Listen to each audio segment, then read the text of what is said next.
যুবকরা, আপনাদের ঘরে সন্তানরা, তারা 2011 সালে এসএসসি পাস করেছে, বিভিন্ন জন বিভিন্ন কাজে ছড়িয়ে ছিটিয়ে গেছে। একত্রিত হওয়ার সময় কখন? 3 বছর তারা সিদ্ধান্ত নিয়েছে কোরআন কেন্দ্রিক তারা বছরে একটা সময় একত্রিত হবে।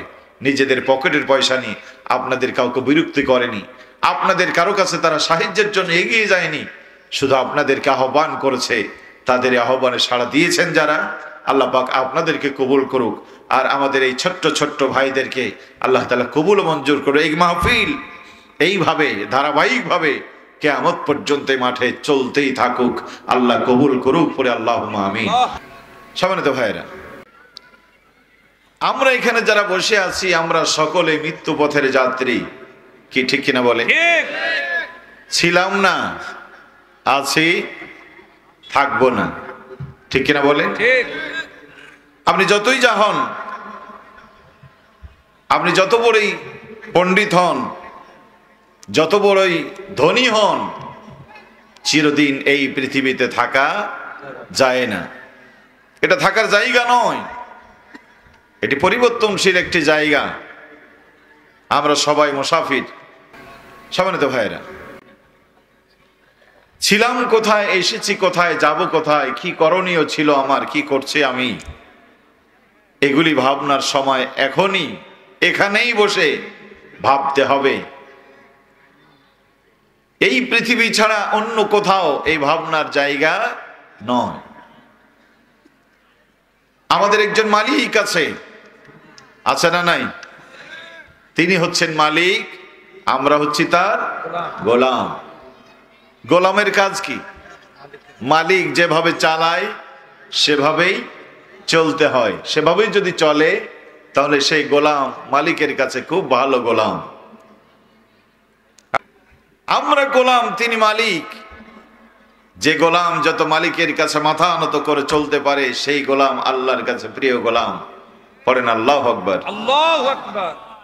শুনতে এসেছি কোরআন কার বাণী? আল্লাহর। একটু বলেন কার বাণী? আল্লাহর। কোনো সন্দেহ আছে? না। আল্লাহ রাব্বুল আলামিন কোরআনুল কারীম নাজিল করে বললেন, আলিফ লাম মিম যালিকাল কিতাবু লা রাইবা ফীহি হুদাল লিল মুত্তাকিন। কোনো সন্দেহ নাই, আমি যা নাজিল করেছি এই কিতাবের ভিতরে কোনো সন্দেহ সংশয় নয়। আমি কোরআন নাজিল করেছি মুত্তাকি বান্দাদের জন্য। বলেন আলহামদুলিল্লাহ। ইন্নামা তুনজিরু মান ইত্তাবাআ যিকরা খাশিয়ার রহমান বিল গায়ব।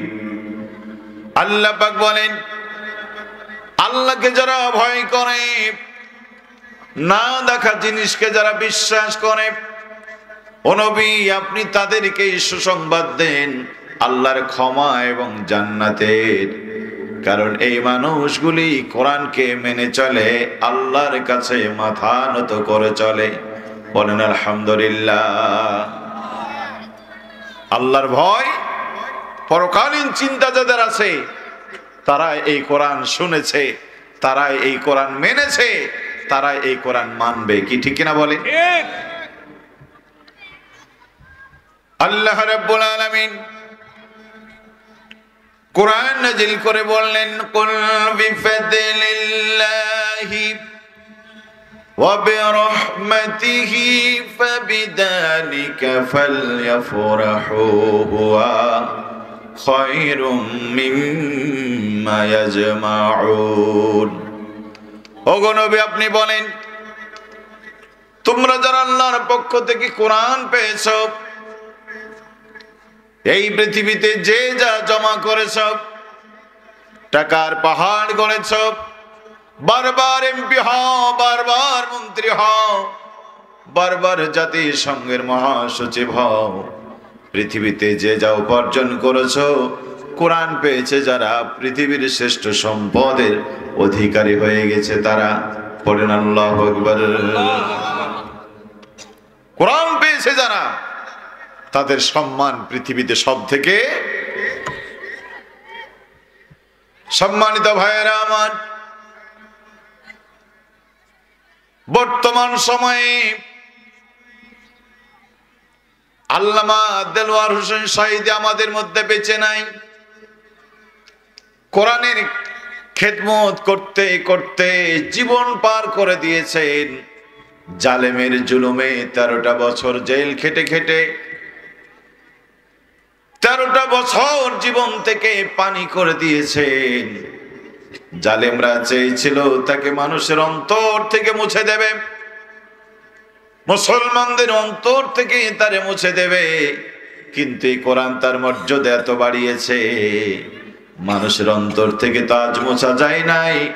আমাদের বিশ্বাস, আমাদের মন বলে কিয়ামত পর্যন্ত যুগে যুগে কালে কালে মানুষের হৃদয়ে আল্লামা সাঈদীর জায়গা থাকবে। ঠিক কি না বলেন? এই মর্যাদা কে বাড়িয়েছে বলেন? নবীজি বলেন, খায়রুকুম মান তাআল্লামাল কুরআন ওয়া আল্লামাহু, তোমাদের মধ্যে শ্রেষ্ঠ মানুষ তারা নিজেরা কোরআন শিক্ষা করে জাতিকে কোরআন শিক্ষা দেয়। এ মানুষ কোরআন শিখেছিলেন, আজীবন জাতিকে কোরআন শিক্ষার জন্য চেষ্টা করেছিলেন। আল্লাহ পাক মর্যাদা বাড়ায় দিয়েছেন। বলেন আল্লাহু আকবার। আল্লাহু আকবার। এই কোরআনের কাছে যারা আসে তারাই সম্মানী হয়ে যায়, তারা ইজ্জতওয়ালা হয়ে যায়, তারাই বরকতওয়ালা হয়ে যায়। বলেন আল্লাহু আকবার। এই কোরআন যারা মেনে চলে তারা নিরাপত্তা লাভ করে। ফামান তাবিয়া হুদায়া ফালা খাউফুন আলাইহিম ওয়ালা হুম ইয়াহজানুন। যে বা যারা এই কোরআন অনুসরণ করে চলবে, কোরআনুল কারীমের মালিক আল্লাহ রাব্বুল আলামিন ভয় ভীতিহীন দুশ্চিন্তা মুক্ত জীবন তাদেরকে উপহার দান করবেন না। দুনিয়ায় চিন্তা না, আখিরাতে তাদের চিন্তা থাকবে। পড়েন আল্লাহু আকবার। কোরআন মানলে দুনিয়াও শান্তি, আখিরাতেও শান্তি। এই জন্য আল্লাহ পাক বলেন, শান্তি যদি পেতে চাও ফালইয়াবুদু রাব্ব হাদাল বাইতিল্লাযী আত'আমাহুম মিন জু ওয়া আমানাহুম মিন খাউফ। এই ঘরের মালিক, কাবার মালিক আল্লাহ রাব্বুল আলামিনের দাসত্ব করো, যিনি তোমাদের ক্ষুধায় খাদ্য দিয়েছেন, ত্রাসের কালে নিরাপত্তা দিয়েছেন।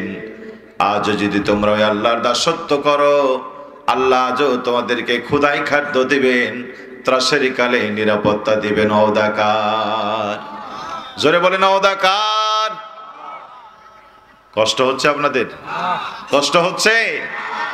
গোটা পৃথিবীর মানুষ, কোটি কোটি মানুষ এই কোরআনের বিপক্ষে চলে গেছে। এই কোরআনকে জ্বালিয়ে পুড়িয়ে শেষ করে দিতে চায়, এই কোরআনকে মানুষের অন্তর থেকে মুছে ফেলতে চায়। মুসলমান নাম তাদের সহ্য হয় না, আল্লাহর নাম সহ্য হয় না, নবীর নাম সহ্য হয় না, আল্লাহর আইন সত্যলোকের শাসন, এই কথা শুনলে গায়ে আগুন ধরে যায়। এমন মানুষ সমাজে আছে না নাই? আছে। জোরে বলতে হবে, আছে না নাই? আপনারা কি তাদের লোক না তাদের বিরুদ্ধে? সম্মানিত ভাইয়েরা আমার, এটিকে ফু দিয়ে নিভানো যায় না। হামলা করে, মামলা দিয়ে এই আন্দোলন ঠেকানো যায় না। ষড়যন্ত্র করে সব করা যায়, সূর্যের আগমন ঠেকানো যায় না। ষড়যন্ত্র করে অনেক কিছু করা যায়, চন্দ্রের আগমন ঠেকানো যায় না। ঠিক কিনা বলেন? ঠিক। চন্দ্রটা উঠায় কে? আল্লাহ। সূর্যটা উঠায় কে? আল্লাহ চন্দ্র উঠায় বলে পৃথিবীর মানুষ ঠেকাতে পারবে না।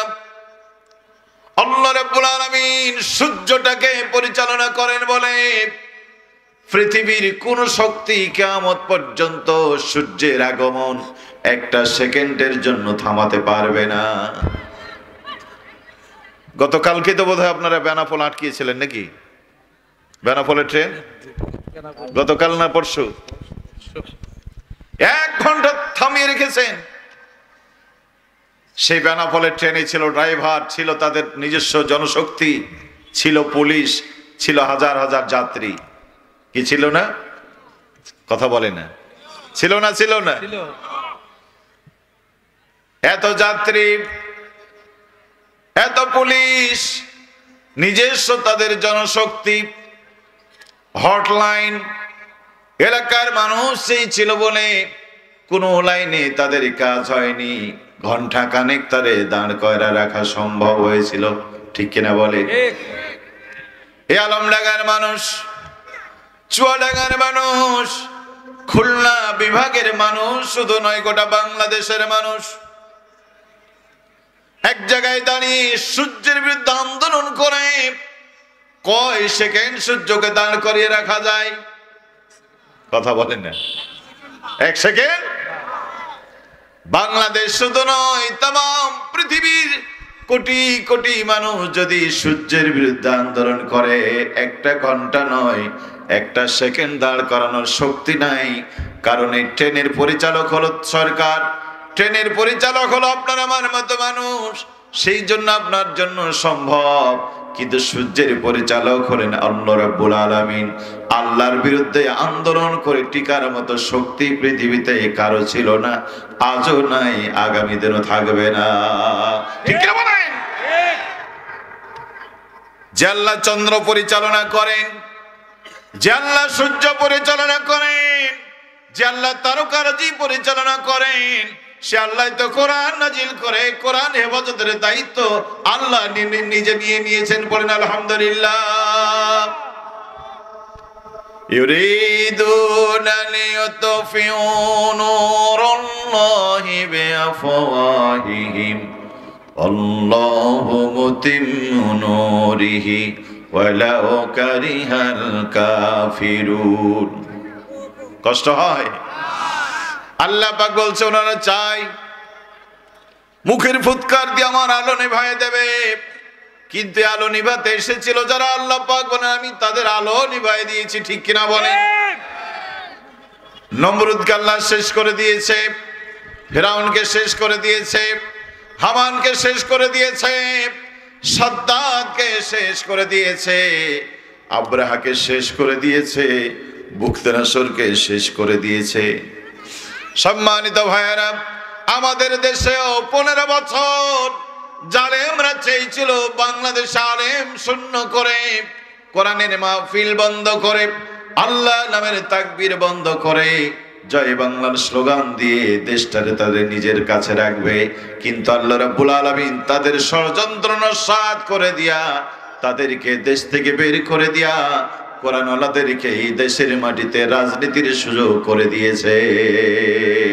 ঠিক না বলেন? তাদের হাতে ছিল র্যাব, তাদের হাতে ছিল পুলিশ, তাদের হাতে ছিল বিজেপি, তাদের হাতে ছিল সেনাবাহিনী, তাদের হাতে ছিল তাদের নিজস্ব গুন্ডা বাহিনী। সব থাকার পরও আল্লাহ যেহেতু তাদের সাথে ছিল না, এজন্য আল্লাহ তাদেরকে তাড়াই দিয়েছেন, কোন শক্তি তাদেরকে ধরে রাখতে পারে নাই। গরু চড়তে চড়তে, চরান করতে করতে এক জঙ্গলের পাশে চলে গিয়েছে। জঙ্গলের বাঘ তাকায় দেখল গরু জঙ্গলে আসছে কেন। বাঘের মাথায় চিন্তা ঢুকেছে, গরু বোধহয় জঙ্গল দখল করে ফেলবে। বাঘ চিন্তা করলো এই সুযোগ আমি দেব না, হুঙ্কার ছেড়ে এসেছে, এই গরু তুই এখানে কেন? গরু বলল মহারাজ পেটের দায়ে চারণভূমিতে চড়তে চড়তে চলে এসেছে। বাঘ বলল না, এটা তোর ষড়যন্ত্র, তুই জঙ্গল দখলে রাজনীতি করবি। গরু বলল মহারাজ ওইসব আমার রাজনীতি ফাজনীতি আমার নাই, আমি গরু, আমাকে দিয়ে ওইসব কি হবে? বাঘ বলল না, তোরে আমি ছাড়বো না, এমন ধমক দেব যাতে করে আর কোনোদিন গরু ছাগল এই জঙ্গল নিয়ে চিন্তা না করে। বাঘের ধারণা যে এটা তার বাপদাদার ভিটামাটি, ওখানে তারাই ছিল, তারাই থাকবে, আর কেউ রাজনীতি করতে পারবে না। কি ঠিক কিনা বলি?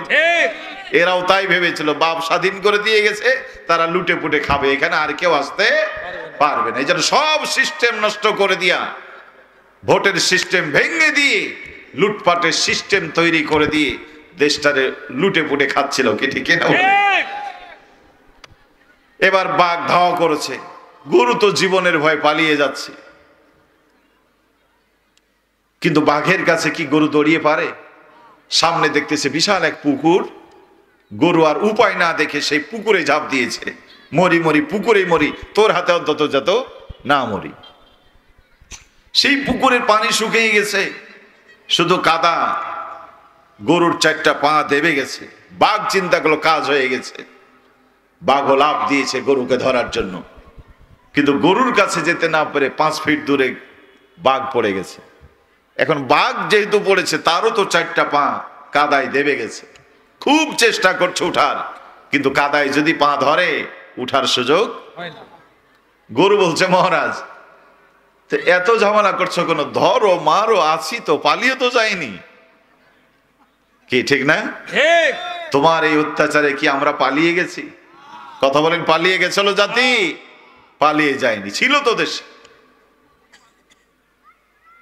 গরু বলছে, মহারাজ তোমার কাছে আমার একটা প্রশ্ন, আচ্ছা বলো তো, তোমার গায়ে অনেক শক্তি, তোমার কি কোনো মালিক আছে?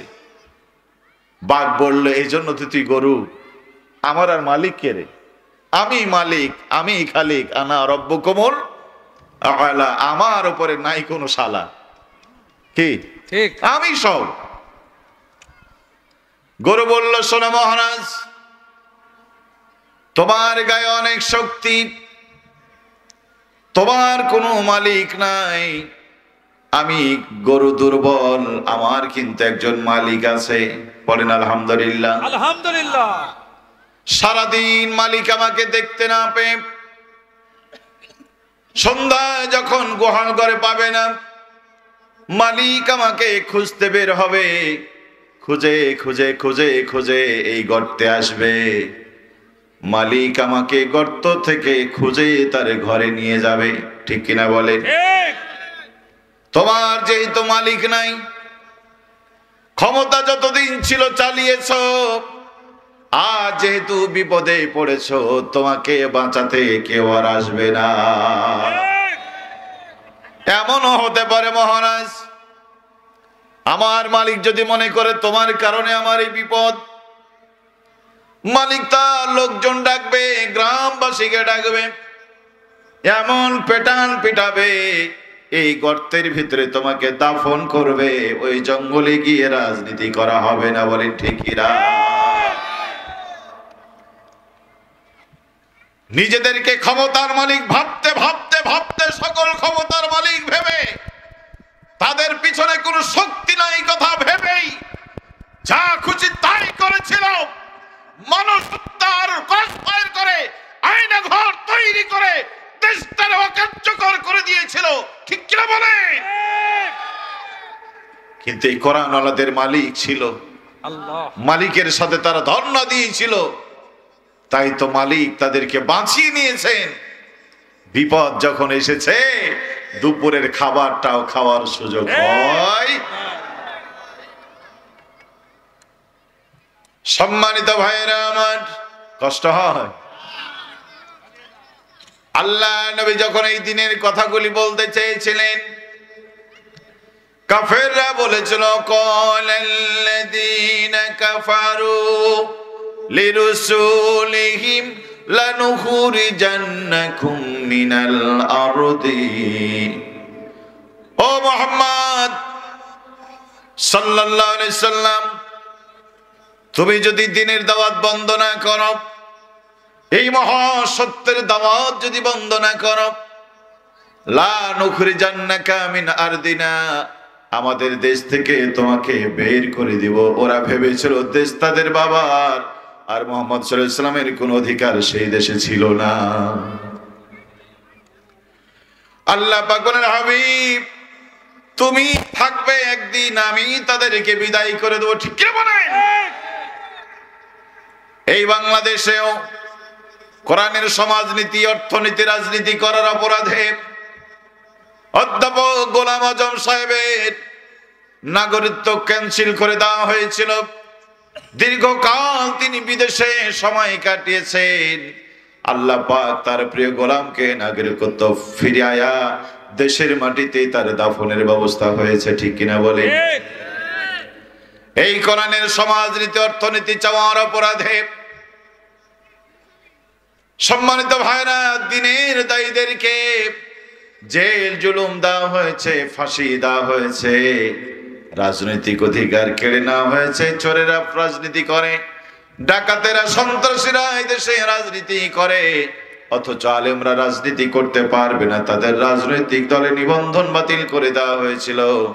শেষ পর্যন্ত 1 আগস্ট দলটারে নিষিদ্ধ করে দেওয়া হয়েছিল। বলেন ঠিক কি না? যারা নিষিদ্ধ করেছিল তারা কি এখন আছে? না। আছে? বরং যাদেরকে নিষিদ্ধ করা হয়েছিল আজকে তারাই দেশটা চষে বেড়াচ্ছে। হাজার হাজার কোটি কোটি মানুষ তাদের পিছনে সাড়া দিয়েছে। বলেন ঠিক কি না? মিজানুর রহমান আজহারীকে দেশ থেকে তাড়িয়ে দিয়েছিল কি? ঠিক। আজকে আজহারী এসেছে, লক্ষ লক্ষ মানুষ পাগলের মতো ছুটে যাচ্ছে। ওই চাষার পেটের চাষারা বলছে এরা ভাড়াটিয়া লোক নিয়ে এসেছে। আরে বেটা তোরাও ভাড়া কর না কেন? টাকা তো তোদেরও আছে, ভাড়া কর, ভাড়া করে দেখা মানুষকে তোদের পিছনে লোক আছে। এইগুলি ভাড়া করা মানুষ নয়, এইগুলি চিনি পড়ে থাকা পিপিলিকার মিছিল যেমন চিনির দিকে দৌড়িয়ে যায়, ওই চিনি পিপিলিকাকে যেমন টাকা দিয়ে আনতে হয় না, চিনির প্রেমে যেমন ছুটে আসে এই লোকেরা ছুটে আসে আল্লাহর প্রেমে, কোরআনের প্রেমে, নবীর প্রেমে। ঠিক কি বলে মুসলমান? 2011 সালের শেষে ব্যাচের ছাত্ররা অনেকেই চাকরি নাই, এখনো তার অনেকেই বেকার। আপনাদের প্রত্যেককে 200 করে টাকা দেওয়া কি তাদের জন্য সম্ভব? কথা বলেন না, সম্ভব? আপনারা যারা এখানে এসে একজনকেও টাকা দেওয়া হয় নাই, হাজার হাজার মায়েরা এসেছে, একজনকেও টাকা দেওয়া হয় নাই। মাহফিল শেষে আপনাদেরকে 1 কাপ চাও খাওয়ানো হবে না। এরপর হাজার হাজার মানুষ ছুটে এসেছে। এর কারণ কোরআনের মহব্বতে ছুটে এসেছে। আল্লাহ পাক বলেন, গোলাম জেল জুলুম হলিয়া হামলা মামলার ভয় উপেক্ষা করে যারা ছুটে এসেছো, কিয়ামতের দিন এই কোরআন তোমাদেরকে সুপারিশ করে আল্লাহর জান্নাতে নিয়ে যাবে। পড়েন আলহামদুলিল্লাহ।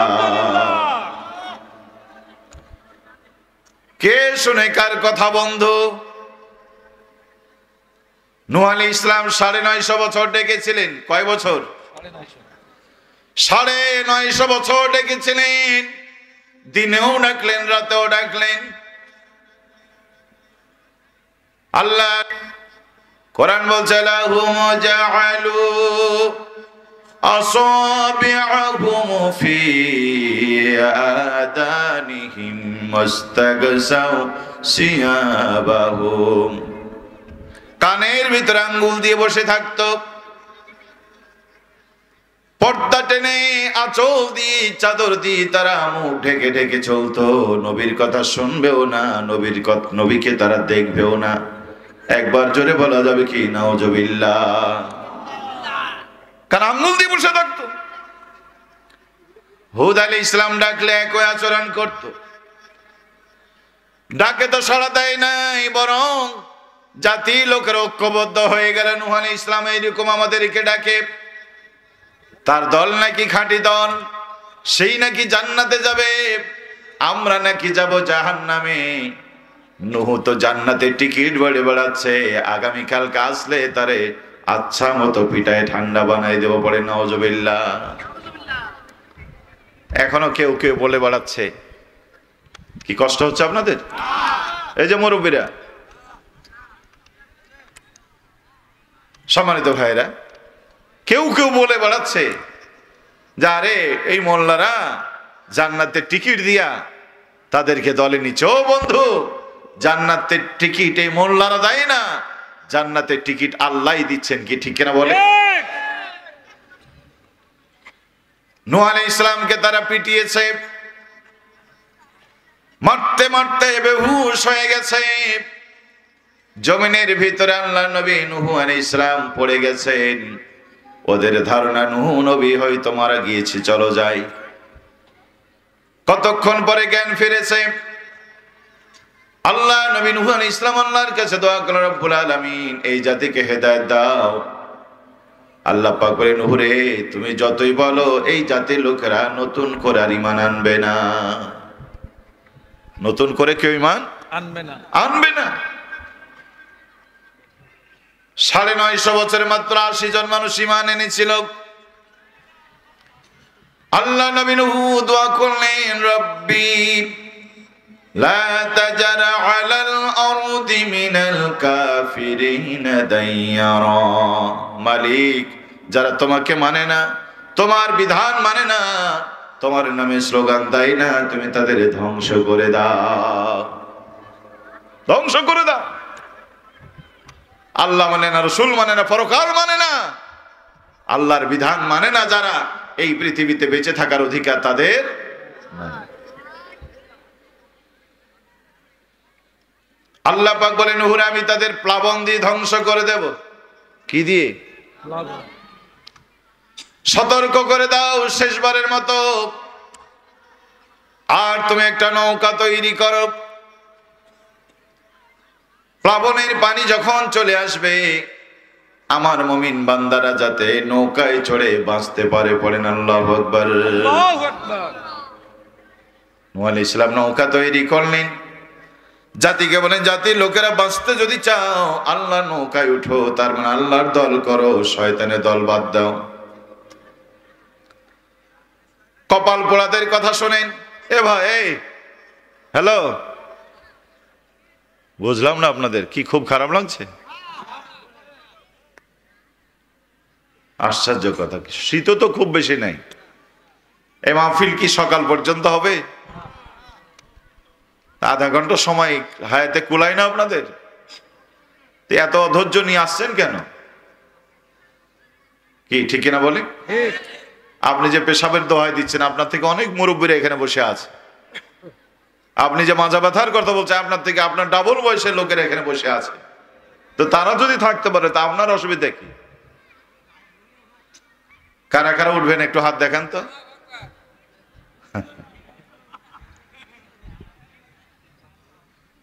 দোয়া করে দেয় নাকি? যুবকরা আয়োজন করেছে, কলিজা থেকে তারা আয়োজন করেছে। তারা গানের আসর করতে পারত, খেল তামাশার আয়োজন করতে পারত, কোরআনের আয়োজন করেছে। আপনাদের তো দোয়াও দেওয়া উচিত, কি ঠিক কিনা বলেন?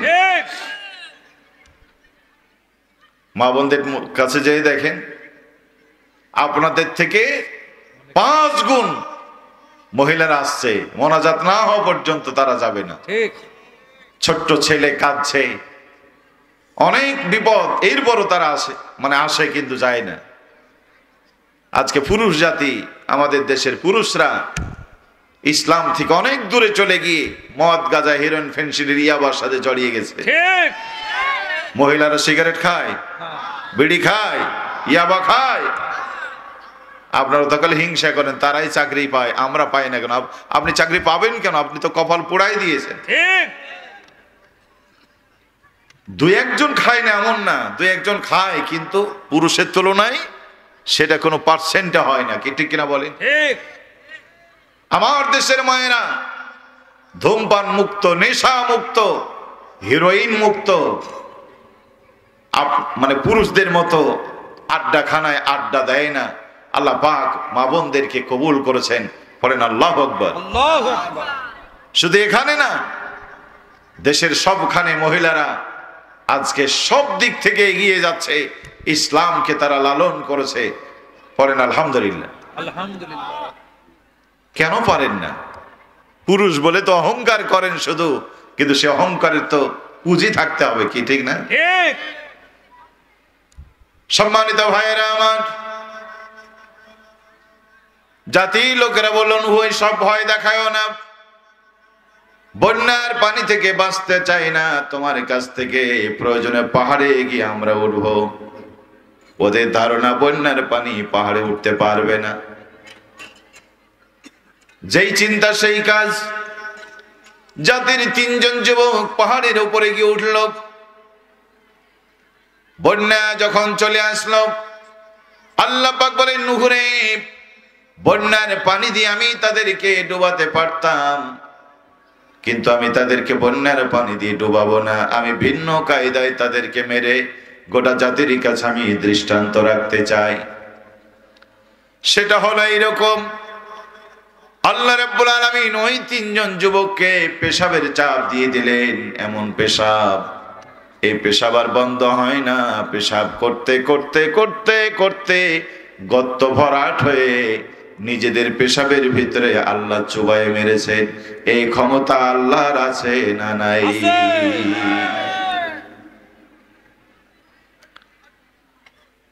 নমরুদকে আল্লাহ জুতা পিটা করেছেন, ফেরাউনকে আল্লাহ সাগরে চুবিয়ে মেরেছেন, আব্রাহাকে আল্লাহ পাখি পাঠায়া, দলে দলে ঝাঁকে ঝাঁকে পাখি পাঠায়া পাথরের আঘাতে মেরেছেন দৃষ্টান্ত দেওয়ার জন্য। এই যুবকদেরকে আল্লাহ রাব্বুল আলামিন বন্যার পানি দিয়ে মারতে পারতেন, তা না করে নিজেদের পেশাবের ভিতরে চুবাই মেরে দৃষ্টান্ত দিয়েছেন। বন্ধুরা আমার, বিগত 15 বছরের স্বৈরাচারকে আগামী নির্বাচনে পরাজয় করিয়ে দিয়ে সংসদ থেকে বের করতে পারতেন, কিন্তু আল্লাহ তা না করে ছাত্র জনতার বিপ্লবে সবকিছু ফেলে রেখে পালায় যে আল্লাহ পাক গোটা জাতির কাছে দৃষ্টান্ত দিয়েছেন, স্বৈরাচার যতই বড় হোক, আল্লাহ যখন ধরে তখন তাদের ছাড় হয় না। আমি এক দুষ্টের কথা বলবো আপনাদের সামনে, বলবো, আমি এক দুষ্টের কথা বলবো। বিশ্ব নবীর আন্দোলনকে নস্যাৎ করে দেওয়ার জন্য এই দুষ্টের ভূমিকা ছিল সব থেকে বড়। আমি শুরুতে একটা সূরা তেলাওয়াত করেছিলাম, সূরা লাহাব, তাব্বাত ইয়াদা আবি লাহাবিন ওয়া তাব, ধ্বংস হোক আবু লাহাব, ধ্বংস হোক তার দুই হাত। কে আবু লাহাব? কোথায় তার বাড়ি, কোথায় তার ঘর? কেন আল্লাহ পাক তারে ধ্বংস হতে বললেন? প্রিয় আলমডাঙ্গাবাসী, এ আবুল আহাব আর কেউ নয়, এ আবুল আহাব ছিল আল্লাহর নবীর আপন চাচা। আবুল আহাব কার চাচা? নবীর, নবীজির আপন চাচা। নাম কিন্তু তার আবুল আহাব ছিল না, তার আসল নাম হচ্ছে আব্দুল উজ্জা। আব্দুল উজ্জা। আবুল আহাব কেন? দেখতে শুনতে খুব সুন্দর ছিল, ছোটবেলায় আদর করে তারে আবুল আহাব বলে ডাকত। এই আবুল আহাব, মা বোন আপনাদের প্রশংসা করলাম, সেই জন্য আপনারা এখন গল্প শুরু করলেন নাকি? এই সাইডে কারা আছে? এই মাহফিলের পাশে কারা আছে দেখেন তো? ছাত্র ভাইয়েরা, কমিটির সদস্যরা, সম্মানিত ভাইয়েরা আমার। না, আপনাদের যেতে হবে না, লোক আছে। এই আবুল আহাব, তার বাড়িতে ছিল এক কাজের মেয়ে, মালিককে না জানি একটা মিনিট কোথাও গেলে পরে 100টা করে বেত লাগাতো। কয়টা? 1 মিনিট না থাকলে 100 বেত। এই কি হলো? সবাই, এই ছেলেরা, এই বাবা, সবাই ওখানে গিয়ে গন্ডগোল করলো তো মাহফিল শেষ। কি হলো আজকে? আল্লাহ তাআলা রহম করুক আপনাদের প্রতি, পড়েন আল্লাহুম্মা আমিন। সম্মানিত ভাইয়েরা আমার, এই যে ভাই, এই তাকান, বসেন, আবার ওই যায় বসেন।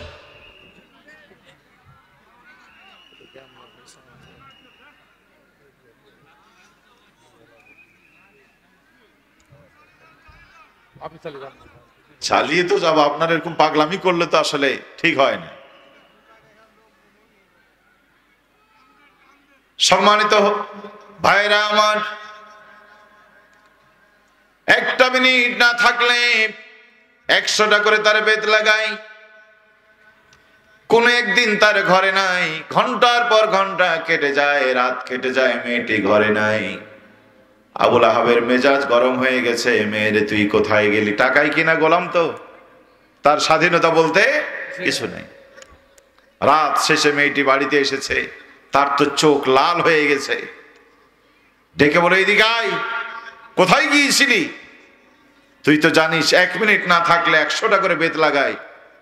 আজকে কত মিনিট কত ঘন্টা পার হয়েছে, হিসাব কর, পিঠের চামড়া থাকবে না। মেয়েটি বলল, মালিক তোমার হাতে ক্ষমতা, আমি তোমার বাড়ির বাদী, আমাকে মারো, মারতে মারতে মেরে ফেলো, আমার আপত্তি নাই। তার আগে একটা কথা শোনো, তোমার ভাই আব্দুল্লাহ ইন্তিকাল করেছে, আল্লাহ রাব্বুল আলামিন তার ঘরে পূর্ণিমার এক চাঁদ আল্লাহ তোমার ভাবির কোলে জন্ম দিয়েছেন। পড়েন আলহামদুলিল্লাহ। আকাশ থেকে যেন এক পূর্ণিমার চাঁদ তোমার ভাবির কোলে এসেছে। তার মানে শিশু মোহাম্মদ সাল্লাল্লাহু আলাইহি সাল্লামের জন্ম হয়েছে। আবুল আহাব বলল, তাই নাকি? সত্যি বলছিস? বলে, হ্যাঁ সত্যি। আবুল আহাব বলল, ঠিক আছে, এত বড় সুসংবাদ দিয়েছিস, তোকে আমি আর মারবো না। মারবো না তো মারবোই না, আজকের পর থেকে আমার বাড়িতে তোকে আর কাজের মেয়ে হিসাবে থাকতে হবে না, আমি তোরে মাফ করে দিলাম, স্বাধীন করে দিলাম। নবীর জন্মের কথা শুনে খুশি না নারাজ? সবাই বলেন খুশি না নারাজ? আবুল আহাব ঘর থেকে বেরিয়েছে, ভাতিজারা দেখতে যাবে। ঘর থেকে বের হওয়ার সঙ্গে সঙ্গে দেখে আকাশ জমিন পাহাড় পর্বত গোটা পৃথিবী যেন নতুন রঙে রঙিন হয়ে গেছে, গাছপালা যেন মুখরিত হয়ে গেছে, নবীর প্রেমে সবাই যেন গান গাইতেছে। বলেন সুবহানাল্লাহ। আকাশের তারাগুলি, আকাশের তারাগুলি ঝিলমিলি ঝিলিমিলি জ্বলছে, ডালে ডালে ফুলগুলি সৌরভে দুলছে, রাসূল এসেছে, হাবিব এসেছে, রাসূল এসেছে। আমার সাথে বলেন, আকাশের তারাগুলি, আকাশের তারাগুলি ঝিলমিলি ঝিলিমিলি জ্বলছে, ডালে ডালে ফুলগুলি সৌরভে দুলছে, রাসূল এসেছে, হাবিব এসেছে, রাসূল এসেছে, হাবিব এসেছে। আরব দেশে কাবার পাশে মানবের সেরা মানব এসেছে, আমিনার কোলে চন্দ্র দোলে, ডালে ডালে পাখিরা গান ধরেছে, হুজুর এসেছে, নেতা এসেছে, রাসূল এসেছে। আকাশের তারাগুলি ঝিলিমিলি ঝিলিমিলি জ্বলছে, ডালে ডালে ফুলগুলি সৌরভে দুলছে, রাসূল এসেছে, হাবিব এসেছে। জোরে পড়েন মারহাবা। সম্মানিত ভাইয়েরা আমার, আবুল আহাব দারুণ খুশি, দাসীরা মাফ করে দিয়েছে। দেখতে গেলেন বিশ্বনবীর ঠোঁট লড়তেছে, কানের কাছে নিয়ে যখন শুনলেন শিশু মোহাম্মদ সেই কণ্ঠ থেকে যেন আল্লাহ নামের তাওহীদের ঘোষণা দিচ্ছেন। পড়েন আল্লাহু আকবার। এইটা শুনে আবুল আহাব বুঝতে পেরেছিল এই বোধহয় আমার দুশমন। আস্তে আস্তে করে নবী আমার বড় হলেন। 6 বছর বয়স নবীজির। পাড়ার ছেলেদের সাথে নবী আমার খেলতে যায়, প্রতিদিন খেলতে যায়। সন্ধ্যা যখন লাগে যার যার বাবা এসে সন্তানকে কোলে নিয়ে গালে মুখে চুমু দিয়ে বাড়িতে নিয়ে যায়। শিশু মোহাম্মদ চিন্তা করলেন, হারে প্রতিদিন খেলতে আসি, বন্ধুদের বাবা আসে, কোলেই করে চুমু দিয়ে বাড়িতে নিয়ে যায়, আমার বাবা কি নাই, কেন আসে না, কেন আদর করে না? একটা বার কেন আমারে আদর করে চুমো দেয় না? আগামীকালকে যদি আমি বাজারে যাই, খেলার মাঠে যাই, বাবা না যাওয়া পর্যন্ত আমি আর ঘরে ফিরবো না।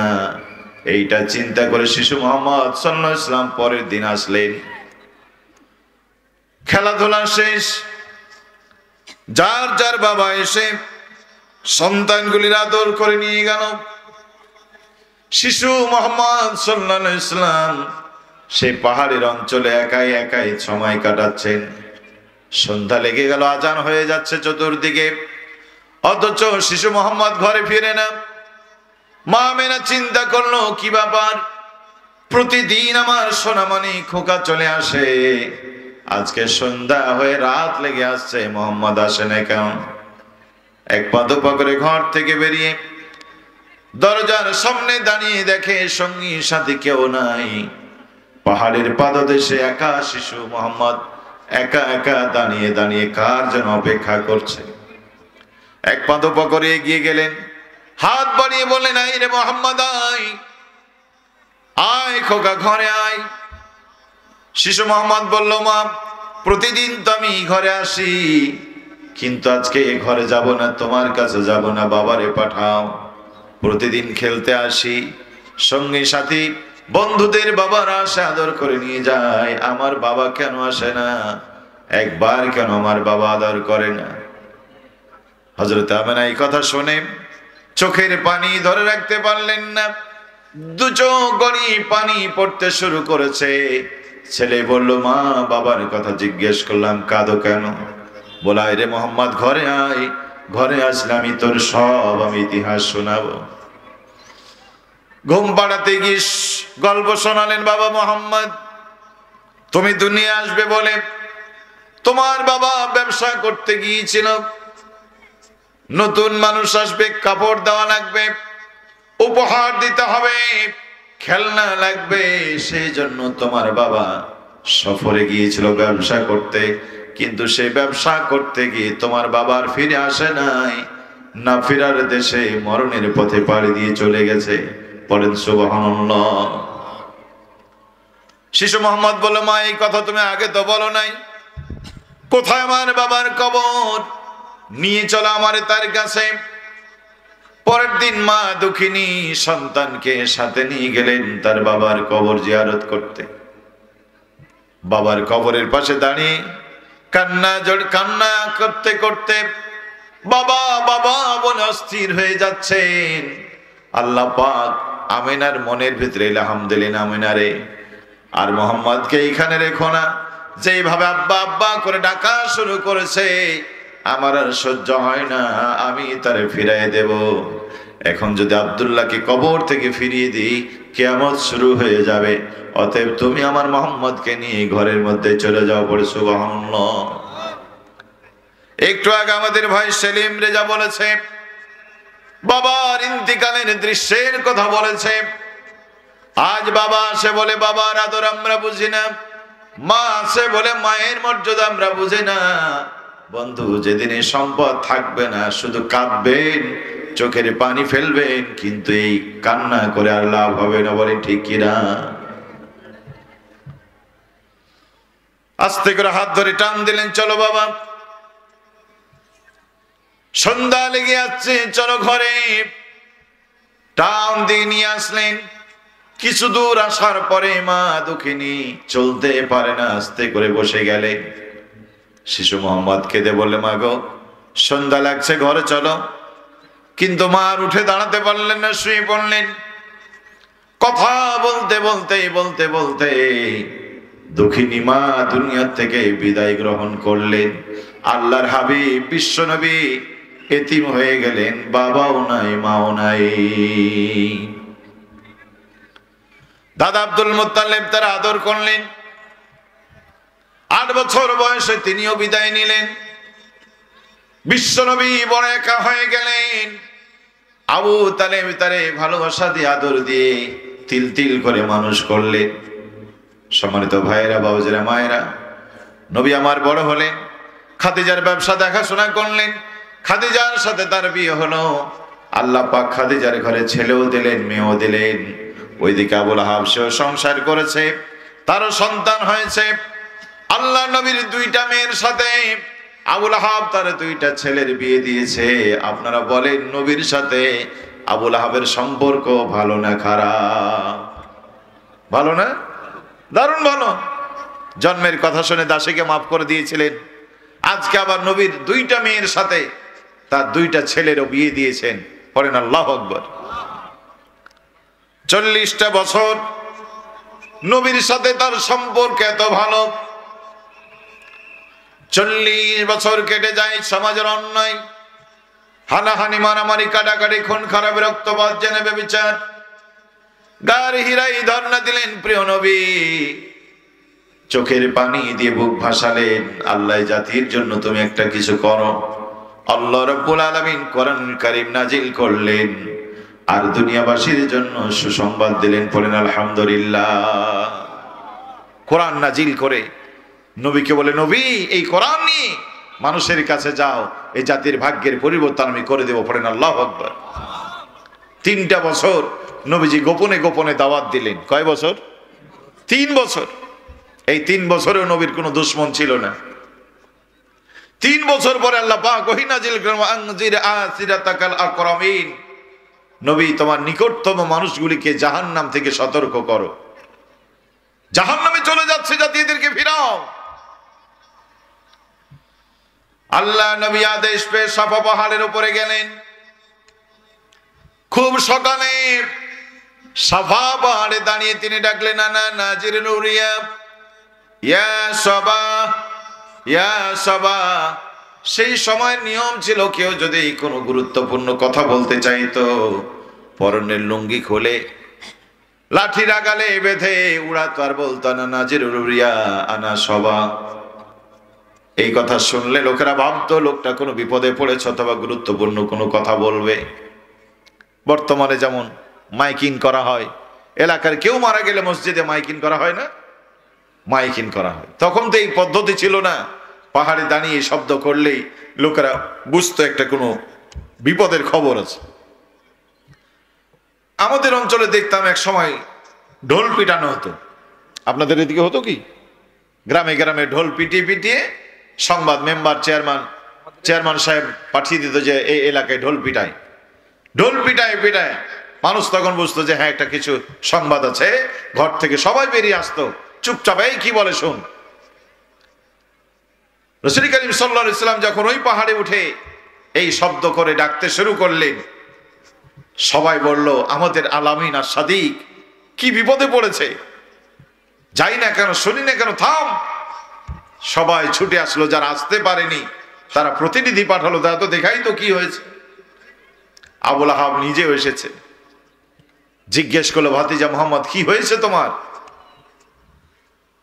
আল্লাহ নবী সেদিন বলেছিলেন, আমি যদি বলি পাহাড়ের ওই দিকে একটা বাহিনী অস্ত্র নিয়ে দাঁড়িয়ে আছে, আপনারা কি বিশ্বাস করবেন? তারা বলেছিল, কেন নয়, তুমি তো আলামিন আর সাদিক, কোনদিন তুমি মিথ্যা কথা বলো নাই, যা বলেছো তুমি সত্য বলেছো। পড়েন মারহাবা।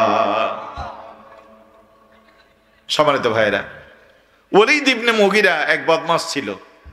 রাসূল সাল্লাল্লাহু আলাইহি ওয়াসাল্লামকে হাইরে জ্বালান জ্বালিয়েছে। একদিন নবীজি বলেছেন, ওলীদ ইবনে মুগীরা তুমি যে জ্বালাবা এটা আমি জানি, কারণ তোমার জন্মটা ভালো না, তুমি অবৈধ জারজ সন্তান। ওলীদ ইবনে মুগীরা ভাবলো এত বড় কথা, ঠিক আছে আগে মায়ের কাছে জানবো, তারপরে মুহাম্মাদের কাছে জানবো। মায়ের কাছে গিয়ে বলল, মা সত্য করে বলতে হবে, মুহাম্মদ আমাকে এই বলে আজকে গালি দিয়েছে। ওলীদ ইবনে মুগীরার ধারণা ছিল মুহাম্মদ সাল্লাল্লাহু আলাইহি ওয়াসাল্লাম কোনোদিন মিথ্যা কথা বলেন। মায়ের কাছে গিয়ে বলল, মা সত্য করে বলো তো আমার জন্মের ইতিহাস।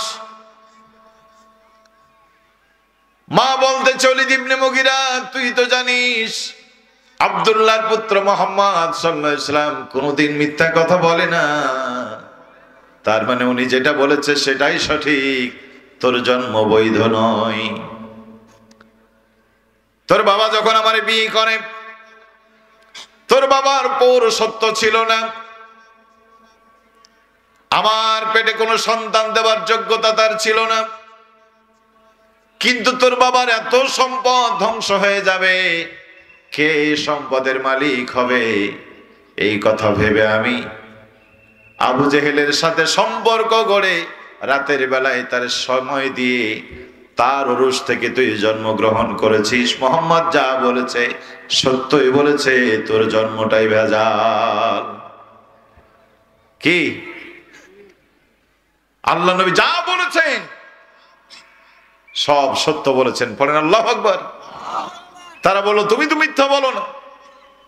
নবীজি বলছেন শুনো, এর থেকে সুন্দর কথা হলো কুলু লা ইলাহা ইল্লাল্লাহ তুফলিহুন, তোমরা যদি বলো আল্লাহ ছাড়া আইনদাতা বিধানদাতা নেই, তোমরা সফল হয়ে যাবে। আবু জাহেল চিন্তা করলো মুহাম্মদ ইসলাম বলে কি, আল্লাহর আইন মানতে হবে, ভাতিজা মুহাম্মদকে নেতা মানতে হবে। বলেন ভাতিজা তোমাকে মানলে আর আল্লাহরে মানলে কি লাভ হবে? মুহাম্মদ ইসলাম বলেন চাচা এই দিন তো সেই দিন, যারাই মানবে ধনী হোক গরিব হোক আল্লাহর কাছে সবাই সমান। পড়েন আল্লাহু আকবার। আবু লাহাব এই কথা শুনে বড় রাগান্বিত হয়ে গেল। নিচেই পড়েছিল ধারালো পাথর, সেই পাথর তুলে বিশ্ব নবীর সোনালী চেহারা মোবারক লক্ষ্য করে পাথর ছুঁড়ে মেরে বলল তাব্বান লাক আলে হাজা জামাতেনা, ধ্বংস হোক মুহাম্মদ তোমার। এই জন্য কি তুমি আমাদেরকে ডেকেছো এখানে?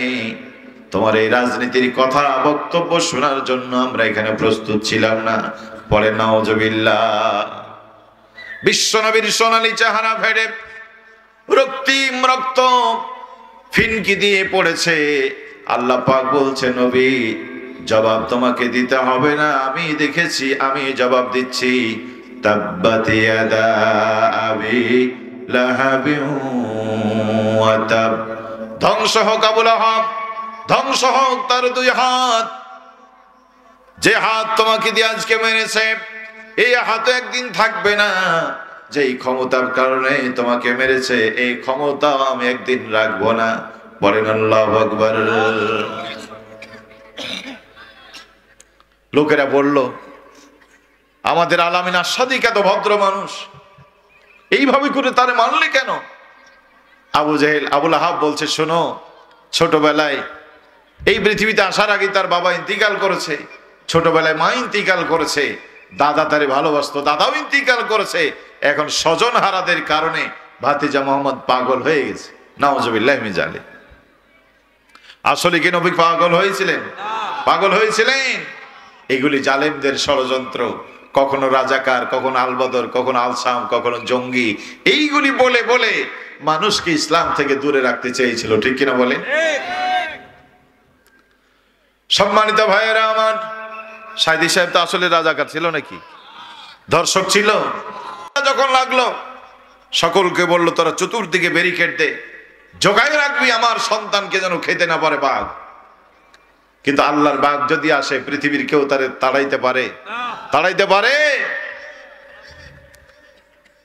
সন্ধ্যা লাগতে লাগতে জঙ্গল থেকে নেকড়ে হাজির, গর্জন দিয়ে দিয়ে ঘুরে ঘুরতে ঘুরতে তাদের দুর্ভেদ্য প্রাচীর ভেদ করে সেই উতাইবার আবু লাহাবের সেই দুষ্ট ছেলে উতাইবার একেবারে কল্লাটা ছিন্ন বিচ্ছিন্ন করে বুকটা ফেড়ে কলিজা বের করে আবু লাহাবের সামনে চিবিয়ে চিবিয়ে খেয়েছে। পরের মারহাবা। ওই আল্লাহ আছে না নাই? আছে না নাই? আবু লাহাবের মেজাজ গরম, তোমার কারণে আমার ছেলে শেষ। আবু জেহেলের কাছে গিয়ে বলল নেতাজি মোহাম্মদকে আর বাইরে রাখা যাবে না। মোহাম্মদ সাল্লাল্লাহু আলাইহি ওয়াসাল্লাম যদি এইভাবে বাইরে থাকে আমাদের সর্বনাশ হয়ে যাবে, আমাদের সব ছেলেরা মোহাম্মদের দলে চলে যাবে, আগামী ইলেকশনে মোহাম্মদকে আমরা আর হারাতে পারবো না। কি করিতে হইবে? আবু লাহাব বলল ওরে ধরে জেলখানায় দেন। আবু জেহেল বলল জেলখানায় তো দেব, মামলাটা কি? বলে আগে ধরেন পরে মামলা। কি? আগে ধরেন পরে নিয়ম হলো আগে অভিযোগ তারপরে মামলা। কি ঠিক না বলে? তারপরে গ্রেফতার। কিন্তু আবু জেহেলের আইন হলো, আবু লাহাবের আইন হলো আগে ধরতে হবে পরে মন মতো একটা মামলা দিয়ে দিতে হবে। কি 15 বছর গেল না আমাদের দেশে? 15 বছর গেল না? ইমাম সাহেবকে নিয়ে গেছে, তারাবি নামাজ পড়ে হুজুর বের হচ্ছেন, নিয়ে গেছে। ইমাম সাহেব জিজ্ঞেস করলো আমার বিরুদ্ধে অভিযোগ কি? বলে থানায় চলেন, জানতে পারবেন। মানে উনিও জানে না, থানার ওসিও জানে না, মামলা কি হবে কেউ জানে না। 3 দিন পরে মামলা সাজাই দিল। কি? চট্টগ্রামে বোমা হামলা হয়েছে, ইমাম সাহেব সেখানে বোমা হামলার নেতৃত্ব দিয়েছে। কি ঠিক না? কত মানুষ জেলখানায় ছিল, 3 মাস ধরে জেলখানায়। গতকালকে কে বা কারা গাড়িতে আগুন দিয়েছে, ওই মামলার আসামিও নিয়ে। এইটা তদন্ত কর্মকর্তাও বলছে, এটা বিচারপতিও বিশ্বাস করছে, সাক্ষীরাও বলছে, বাদীও বলছে, সবাই শুনছে। মানে গোটা মিথ্যাবাদের এক হয়ে গিয়ে মিথ্যাকে তারা সত্য বানিয়ে ফেলেছিল। কোরআন বলছে ওয়াইলুল ইয়াউমাইযিল লিল মুকাদ্দিবিন, মিথ্যাবাদীদের ধ্বংস সুনিশ্চিত। মিথ্যার উপরে যারা দাঁড়ায় আমি আল্লাহ তাদের ধ্বংস করে দিই। ঠিক কিনা বলেন? ক্ষমতায় আসার আগেই বলেছিল ঘরে ঘরে চাকরি দেব, দিয়েছে আপনাদের? 10 টাকায় চাল খাওয়াবো, পেয়েছেন সবাই? পাননি। 96 বলেছিল আমি ক্ষমতায় গেলে বাবার হত্যার প্রতিশোধ নিব না, ক্ষমতা আসার পরে পরে শুরু করেছে ট্রাইব্যুনাল। কি ঠিক কিনা বলে? এরপরে সর্বশেষ বলল যে হাসিনা পালাই না, বলেছিল না? আছে না গেছে? কথা বলেন। তার এই কথাও মিথ্যা। কি ঠিক না বলেন? আবার বলছিল চট করে চলে আসবো, 5 মাস হয়ে যাচ্ছে উনি আসছেন না, তার মানে এটাও তার মিথ্যা কথা। সারা জীবন মিথ্যা বলে বলে মিথ্যার উপর প্রতিষ্ঠিত হয়ে গিয়েছিল। আল্লাহ মিথ্যার কারণে তাদের ধ্বংস করে দিয়েছেন। সম্মানিত ভাইয়েরা আমার, যেই কথা সেই কাজ, বিশ্বনবীকে গ্রেফতার করা হলো। একদিনে একসাথে 53 জন সাহাবী সাহাবিয়া, মহিলা পুরুষ মিলে 53 জন গ্রেফতার করে শিয়াবে আবি তালেবের পাহাড়ি জেলখানায় আটকাই দিল। পরে নাউজুবিল্লাহ। আপনাদের মনে থাকার কথা 2013 সালে কোনো কথা নাই, এই ভণ্ডটা কদিন আগে মারা গেল, নজিবুল ইসলাম মাঝভান্ডারী। সে মামলা করেছিল আলেমরা নাকি ধর্মীয় অনুভূতিতে আঘাত দিয়েছে। ওই মামলায় শীর্ষ নেতারা গ্রেপ্তার হয়েছিল। একই দিনে এদেশের ইসলামী আন্দোলনের সব নেতাদেরকে গ্রেপ্তার করলো। ওই যে গ্রেপ্তার করলো, একজনকেও ছাড়ে নাই। কাউকে ফাঁসির মঞ্চে মেরেছে, কাউকে জেলখানায় পচায় মেরেছে। বলেন ঠিকিরা? একসাথে গ্রেপ্তার। এলাকার লোকজন ফুঁসে উঠলো, যুবকরা তরুণরা প্রতিবাদ করলো। আমাদের আলামিন আসাদি কি হলো তার, কেন তার জেলখানায়? আবু জাহেল বলল মুহাম্মদ আমাদের বাপ দাদার ধর্ম মানে না, কাবা ঘরে 360টা দেবদেবী একটারও সে মানে না, এই জন্য তারে জেলখানায় দিয়েছি। কতদিন থাকবে? আবু জাহেল বলল 6 মাস থাকবে, তারপর আমরা ছেড়ে দেব। যুবকরা চিন্তা করলো ঠিক আছে 6 মাস। আস্তে আস্তে সময় গড়িয়ে গেল। আবেগ তো বেশি দিন থাকে না। 6 মাসের জেল বেড়ে এবার 1 বছর হয়ে গেল। পরে নাউজুবিল্লাহ, নবীজির কাছে খাবার নেই, দাবার নেই, পানি নাই। আজকের জেলখানায় খাবার আছে, অনেক সুযোগ সুবিধা থাকে বন্ধু, কিন্তু নবীজি যে জেলখানায় ছিলেন খাবার ছিল না, পানি ছিল না। কেউ তাদেরকে খাবার দিতে গেলেও দিতে দিত না, দেখা করতে গেলেও দেখা করতে দিত না, তাদেরকেও ধরে জেলখানায় বন্দি করত। নবী আমার বাবলা পাতা চিবিয়ে চিবিয়ে খেয়ে আর বাবলা গাছের চামড়া চুষে চুষে খেয়ে জীবন ধারণ করতে গিয়ে জিহ্বায় ঘা হয়ে গিয়েছিল। মহিলা সাহাবীদের স্তন শুকিয়ে গিয়েছিল, সন্তানরা দুধ পেত না, পায়খানা করত। ছাগল যেমন পায়খানা করে তেমন পায় ঢাকানো করত। 1 দিন 2 দিন না, 3-3.5 বছর বিশ্ব নবিয়ান সাহাবীদেরকে সেই জেলখানায় রাখলেন। আবুল আহাব এবার পরামর্শ দিচ্ছেন, নেতাজি জেলখানায় যদি এভাবে রাখেন, বাইরে ভালোবাসা তৈরি হবে, বাইরে মানুষ তাকে নিয়ে আন্দোলন করতে পারে, জেলের তালা ভেঙে নিয়ে যেতে পারে। অতএব চোখের আড়াল হলে মনের আড়াল হয়ে যায়। মোহাম্মদকে যদি আমরা শেষ করে দিতে পারি, তাকে নিয়ে আর কেউ রাজনীতি করতে পারবে না। পড়ে নাউজুবিল্লাহ। শেষ করে দিতে হবে। ইয়াকুব আলাইহিস সালামের ছেলেরা, ইউসুফ আলাইহিস সালামের ভাইয়েরা, তাদের মাথায় চিন্তা ঢুকেছিল, বাবা ইউসুফকে যেভাবে ভালোবাসা শুরু করেছে, ইউসুফ যদি বেঁচে থাকে আমরা কোনোদিনও বাবার মন পাবো না। অতএব বাবার মন যদি পেতে হয়, বাবার চোখের সামনে দিক থেকে ইউসুফকে সরিয়ে দিতে হবে। একই ষড়যন্ত্র হয়েছিল বাংলাদেশে। বাংলার ইউসুফ আল্লামা সাঈদীকে লোকেরা যেইভাবে ভালোবেসে হৃদয় দিয়েছিল, জালেমরা একই চিন্তা করলো, বাংলার ইউসুফকে যদি চোখের সামনে দিক থেকে সরিয়ে না দেওয়া হয়, তাহলে আমাদের গদি টিকবে না। ঠিক কিনা বলে? সেজন্য বাংলার ইউসুফকে তারা দ্রুত তাড়াহুড়া করে হাসপাতাল থেকে ডেকে এনে ইনজেকশন পুশ করে শেষ করে দিয়েছে। কিন্তু বাংলার ইউসুফ শেষ হওয়ার সাথে সাথে আল্লাহ তোমাদেরকেও শেষ করে দিয়েছে। ঠিক কিনা বলে?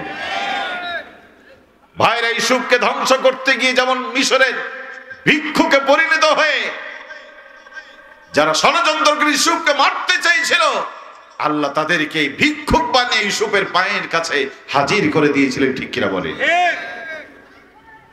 ইতিহাস অস্বীকার করা যাবে না বন্ধু।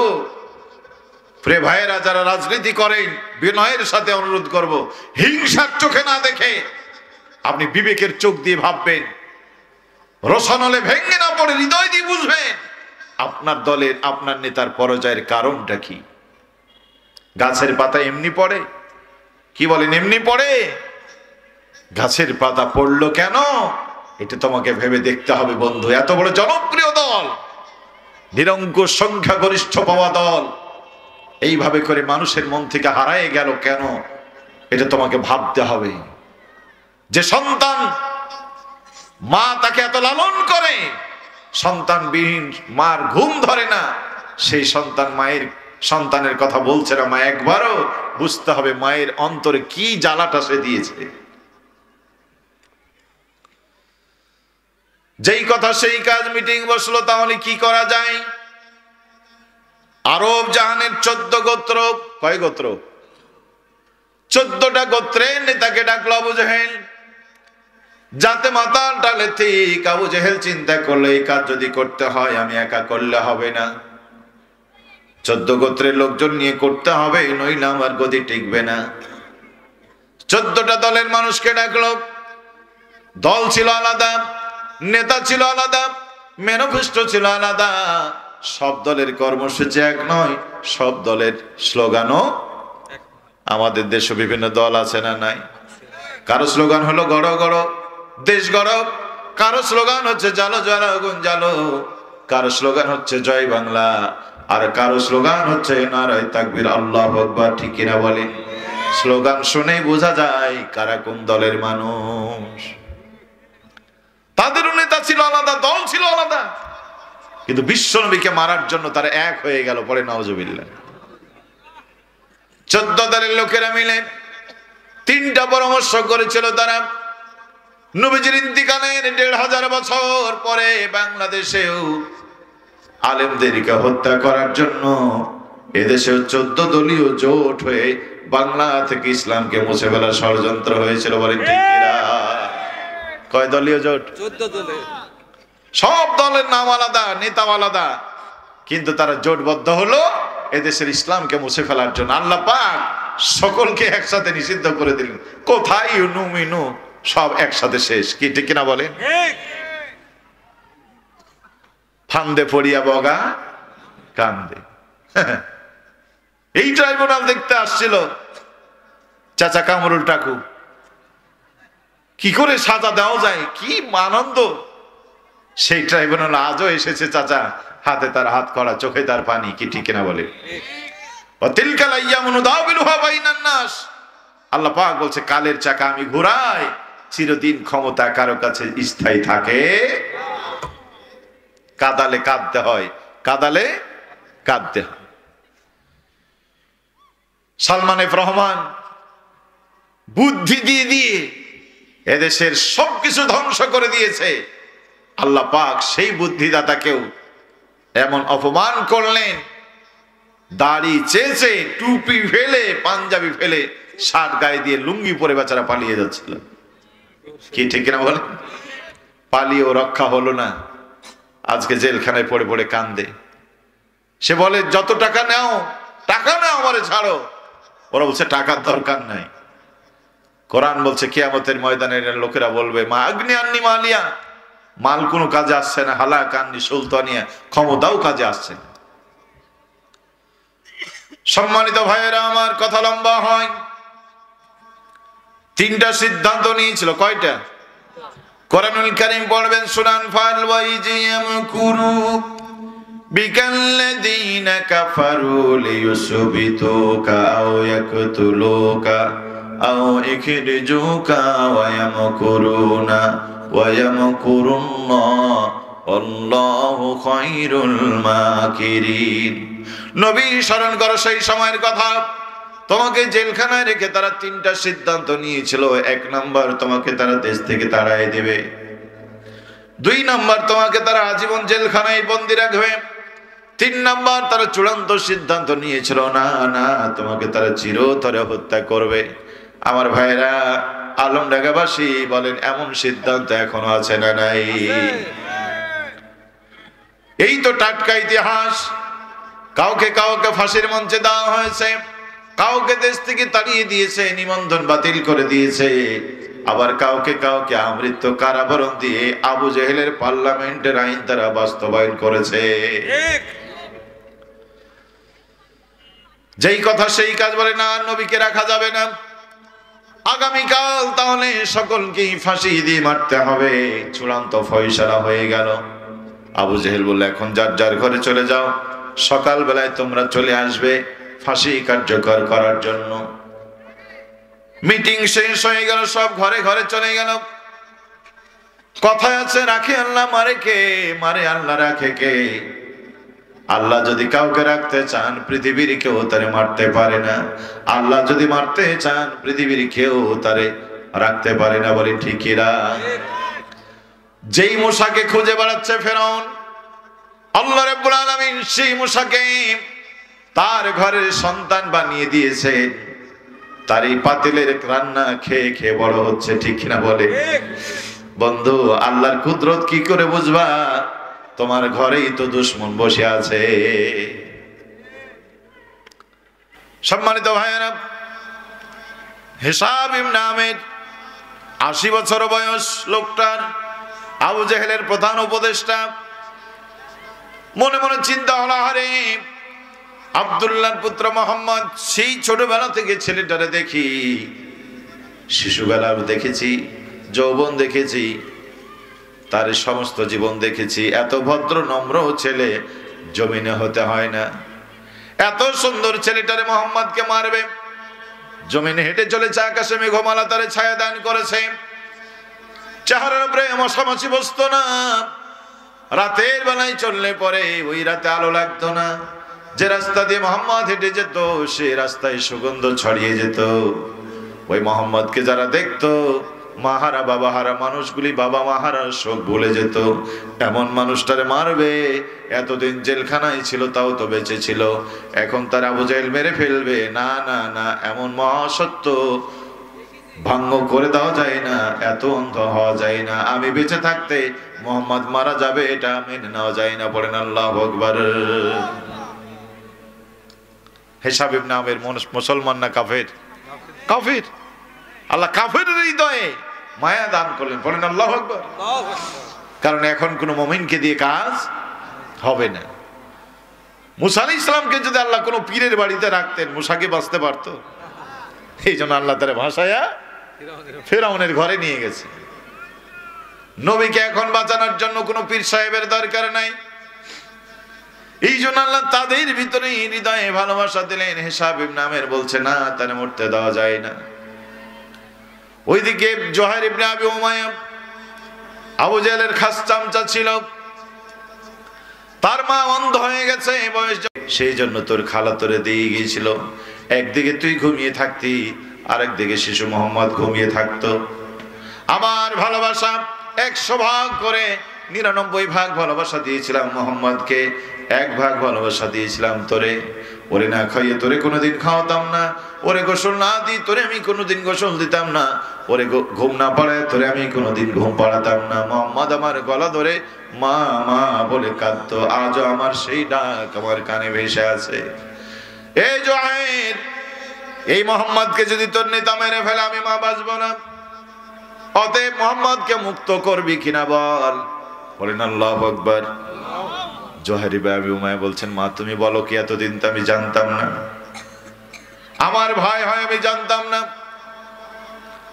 কোনো কথা বলে না। মা বলছে শোন, আমার মোহাম্মদকে যদি ফিরাতে না পারিস আবু জেহেলের দল তুই করবি না, আমারে কথা দে।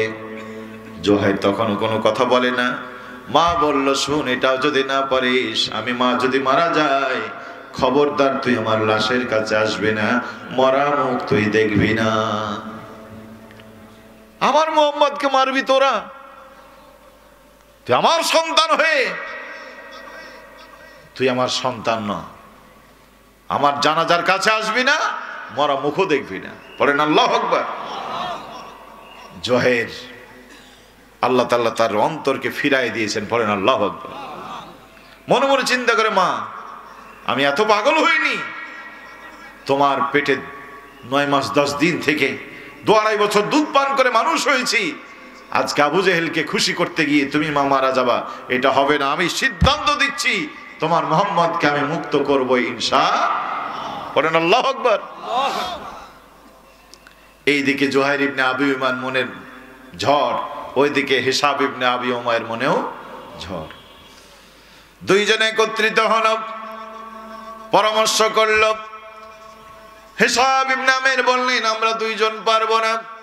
বুখতার ইবনে হিসাম, জাইবা ইবনে আসওয়াদ, মুতিম ইবনে আদি এদেরকেও সাথে নিতে হবে।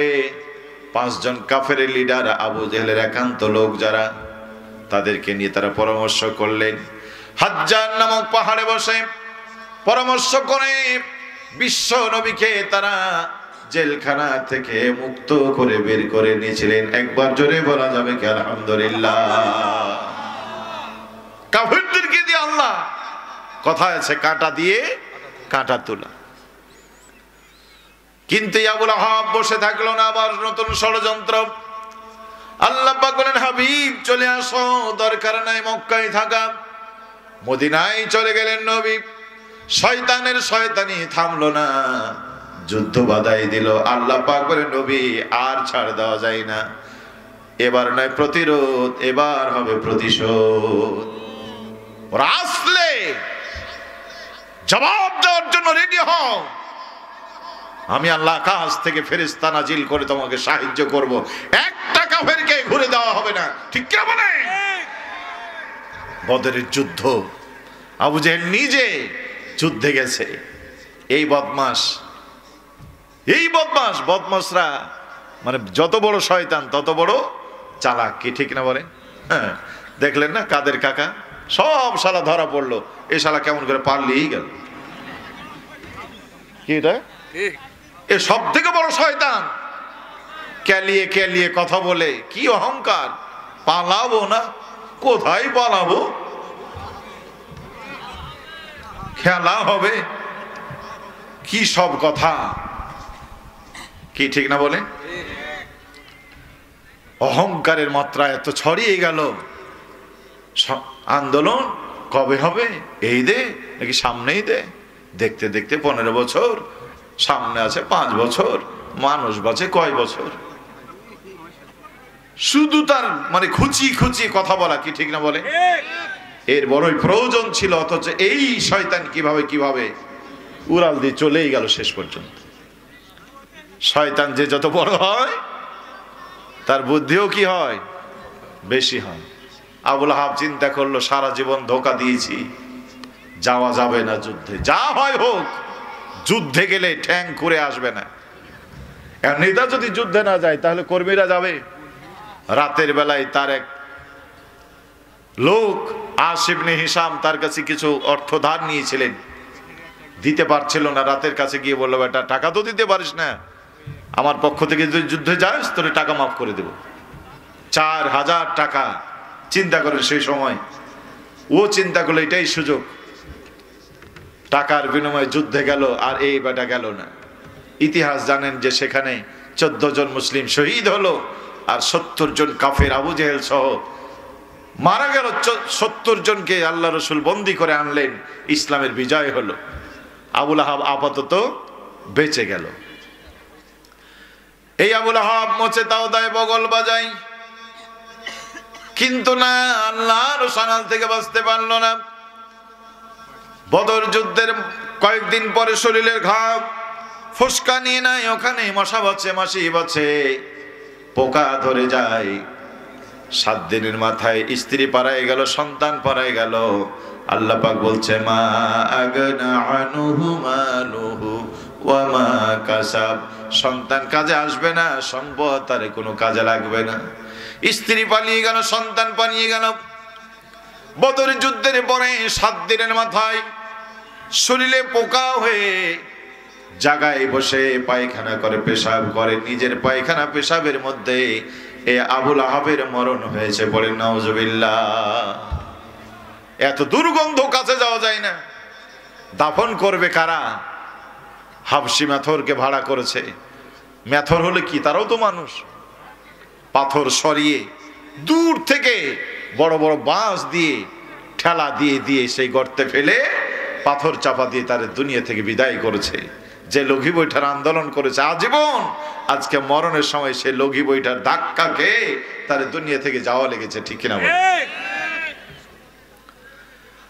আল্লাহ পাক বলছে সায়াসলা নারুন যাতা লাহাব, এটাই শেষ নয়, অচিরে তারে জাহান্নামে নিক্ষেপ করা হবে।